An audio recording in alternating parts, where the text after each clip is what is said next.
If you are the kind of person who doesn't give credit where it's due, then check yourself. You've got big issues to work on. But I'm not that person. Whereas I call out people when they are not performing, I am the kind that will admittedly come up and give them their credit or their flowers when they change things around. Welcome to the United of Sport. My name is Webb, and in this video, I'm here to give you the top 5 transformed or seemingly transformed players at Man United. In these few weeks, Ruben Amorim has been in charge. Now, first of all, most of you watch our videos, you enjoy them, but you don't click like, which slows down the algorithm in terms of recommending them for more people to view them. But also, many of you are watching but not really subscribing. So please, if you're new here, you're welcome, but I do request you to subscribe to the United Sports so that we keep growing, because there's lots of things we'd love to do in the future, but it will all depend on how many of you do commit to this channel. Now let's get it. Now, guys, we've always called out players for not performing, for being lazy. We've called them all forms of names, rightfully so, because perhaps they were not really giving enough as we would expect from a Man United player. But when a new coach comes in, like Ruben Amorim has, and things are changing, we would give a lot of credit to the coach and forget about the players, which I feel for me is not exactly fair. And I pick this from even Amorim himself. Whenever you try to give him credit for what he has done, which we know is a tremendous job already, he will water it down and give the credit back to the players, which I think is a good thing, because the players need to feel that appreciation if they are going to give you solid performances consistently, or if they are going to be confident, get their confidence back to perform at the topmost level. So I think it's only fair that now that our players, as some of our players, are looking better, they're not there yet. Don't get it twisted. Don't say, our web is taken away. It's just a few weeks, guys. You don't need a year to tell a transformed person, or a person who is on a journey of transformation. Transformation is a journey, but you look at the person and see the subtle progress they are making. So for me, the number one player I look at who I feel is transforming is Marcus Rashford. We've all commented about Marcus Rashford. We all have an opinion about Marcus Rashford, his poor attitude, how he's not enjoying football, how he's tired of playing for Man United. He should be the first to leave, blah, blah, blah. He earns a lot of money, and all the things are true. They are right. But if he's changing and accepting to be transformed into a different player and showing a slightly better attitude than he's been, I think it's only right or fair for us to come out here and commend him. Because for me, I strongly believe that's one of the things he has been missing. That's why he was not performing to the best, because of that lack of trust and belief that just disappeared from the fan base. So I think for me, Rashford is transforming by the day. I heard Ruben Amorim, the first thing he said, that if he's going to help Marcus Rashford, it has got to be about him first. He has got to want it. Before the coach comes in to support, you've got to want it. It looks to me like he's wanting it, because they're starting him as the guy leading the line, a position we all knew he never liked. But now that he sees that in the new structure under Ruben Amorim, he has no place to play on the wing unless the ball gets there in moments. But there is no wings in it per se. That's for the forwards. They are more narrow. He's adapting to the new role that is given, and he's looking good, because he has scored the most goals under Ruben Amorim so far. And his smile is coming back. His confidence to go and face the press and speak in press conferences is getting back. For me, that's a sign of good transformation for a player who has scored the most goals for Man United in the past couple of years, in the past years. So I think for me, he deserves that credit and that mention, credit given to him. The second player, I do, of course, there is more for him, for Marcus Rashford to do. He has got to do it now more consistently. He has got to show more ambition and more desire. He has got to focus on the game more, because I feel like sometimes he's not focusing on the game, and that's why he will miss what should be an obvious pass to him, and he's called sleeping or napping. So there's a lot for him to improve, but you can see that the process has begun, and it doesn't exactly look so bad on him. And soon, if he continues like this, we will be forgetting about all the bad days, because all we need is goals to be scored. I know people who are not happy when he scored, because people are completely done with him. But guys, in football, you don't want to make things personal. It's all about the player performing, and when they start performing, it's only right that you support them. So nothing personal against Rashford, but for me, I commend his improving attitude. The second player is Joshua Zirkzee.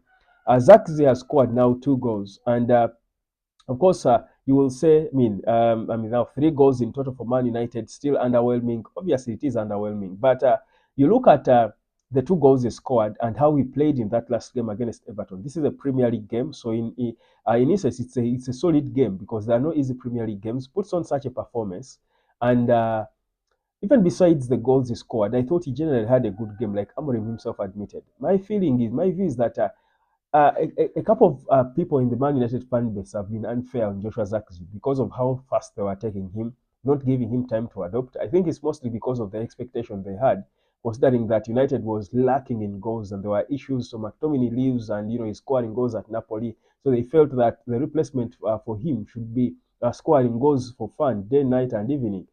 And I thought that was a bit unfair on a player who is going into the biggest club in the world. He's a young player also being transformed. He plays a unique role, a half nine, not really your out and out number nine. People did not actually understand the kind of player he is. I felt like he was overjudged. And for me, him scoring those 2 goals, like Amorim said, he is a good thing for him. But he looked like someone on a good journey of transformation himself in that game.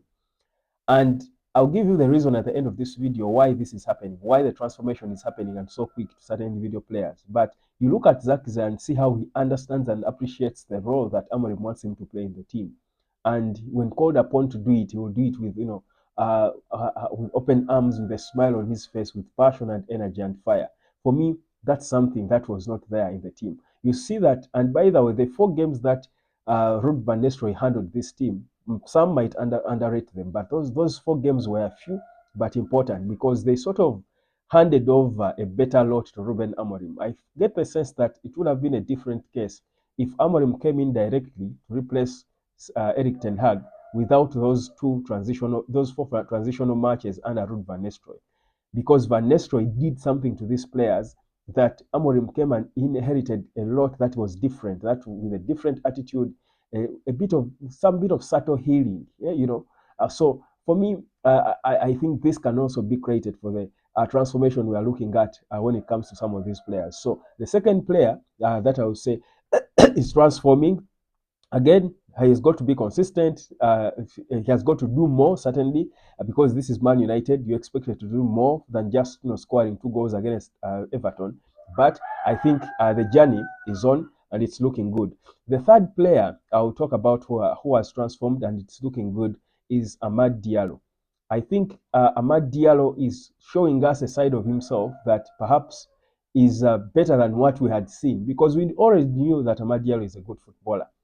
I honestly don't think we all can sit here and say that we knew how energetic, how hungry, how hardworking Amad Diallo is as a player. But you look at this young man and you're seeing a complete mature player. He plays football maturely.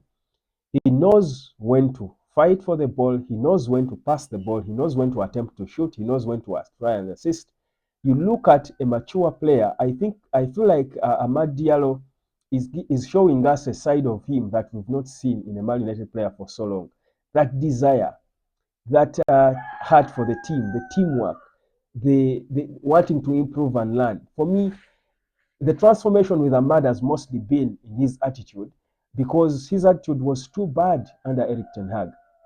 For me, his transformation has mostly been there. There was never any doubt about his talent, but his attitude and desire and fire in his belly to run and fight for the team has, for me, proven to me how transformed the player he is and how important he's destined to be for Man United. Now that actually he has won over not only the coaches, but the entire fan base. Name a starting 11 without Ahmad, and fans won't be happy. Fans look forward and they are excited to watch Ahmad play football. So that's big transformation for a player who at some point was so sad because he wasn't certain about how important he was for the team.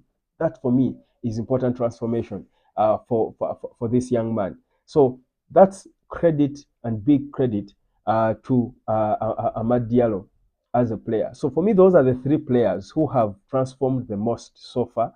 And of course, let me say just post Erik ten Hag, a bit under Ruben Amorim and under Ruud van Nistelrooy. Serious transformation. Now, their players, they all do need to do more. They haven't hit their peak. Their peak is yet to be seen. But if they continue like this, trust you me, they will get there. And trust me, Man United will be unplayable. Now, there are players from whom we expect more. We certainly expect more from Diogo Dallo. We expect more. You get a sense that Diogo Dallo was a darling to Eric Ten Hag. We expect more from him. I think we expect more from Lisandro Martinez. I don't think he's giving us enough. I think there is a colleague of mine actually who said that Lisandro Martinez is a bit overrated, you know. But I think he has dropped a bit in levels, but I don't think overrating is the right word. I think we expect more from Garnacho, especially in terms of playing for the team, but also his decision making. But the journey has started. I think, but also the other player who I think is transforming slowly but surely is Rasmus Højlund, because of how I think now he's concentrating more on his role as a forward, committing more and pressing and staying there instead of dropping so deep to try and come and pick the ball. He keeps himself a bit high on the pitch to try and press, which I think is good and it's paying off. So those are the things I think I want to look credit for certain individual players. Do I think they are there? No, they cannot rest on their laurels. But I think they have started a journey that looks good. And they are actually making it look like the squad is not that bad after all. It's not so bad after all. They just needed to be trained and coached right for them to see, at least better performances for themselves. My name is Webb. Like and share and subscribe, guys, and let me catch you later, fam.